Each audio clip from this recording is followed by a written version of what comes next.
नमस्कार शेतकरी मित्रांनो. तर आज आपण पाहणार आहोत महाराष्ट्र शासनाच्या नवीन कृषी समृद्धी योजनेबद्दल. या योजनेत शेतकऱ्यांच्या उत्पन्नात वाढ, शेतीचे यांत्रिकीकरण आणि पायाभूत सुविधा यावर मोठा भर देण्यात आला आहे.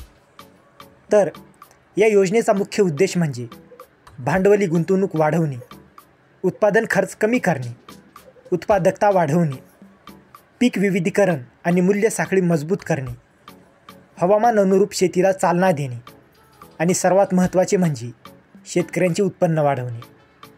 तर या योजनेतील प्रमुख घटक पाहूयात. नंबर 1, ट्रॅक्टर चलित रुंद सरी वरांबा म्हणजे BBF यंत्र. तर राज्यात 25,000 BBF यंत्र शेतकऱ्यांना दिली जाणार आहेत. या यंत्रामुळे कमी पावसामुळे होणारे नुकसान कमी होईल, जमिनीतील ओलावा टिकेल आणि उत्पादनात 15 ते 20% वाढ होईल. अनुदान हे यंत्राच्या किमतीच्या 50% किंवा जास्तीत जास्त ₹70,000 पर्यंत मिळेल. यासाठी अर्ज महाडीबीटी पोर्टलवर ऑनलाईन FCFS तत्वावर करायचं आहे. नंबर 2, वैयक्तिक शेततळे. तर शेततळे म्हणजे पाण्याचा कायमचा साठा आणि दुष्काळावर उपाय. राज्यात 14,000 शेततळ्यांना मान्यता देण्यात आली.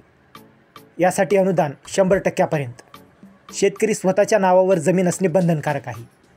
जागा तांत्रिकदृष्ट्या योग्य असावी.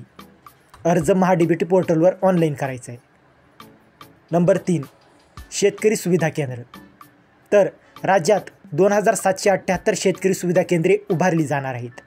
या केंद्रांमधून शेतीसाठी आवश्यक यंत्रसामग्री, मृदा परीक्षण प्रयोगशाळा, जैविक खत केंद्र, शेती उत्पादन साठवणूक आणि विक्री सुविधा दिल्या जातील.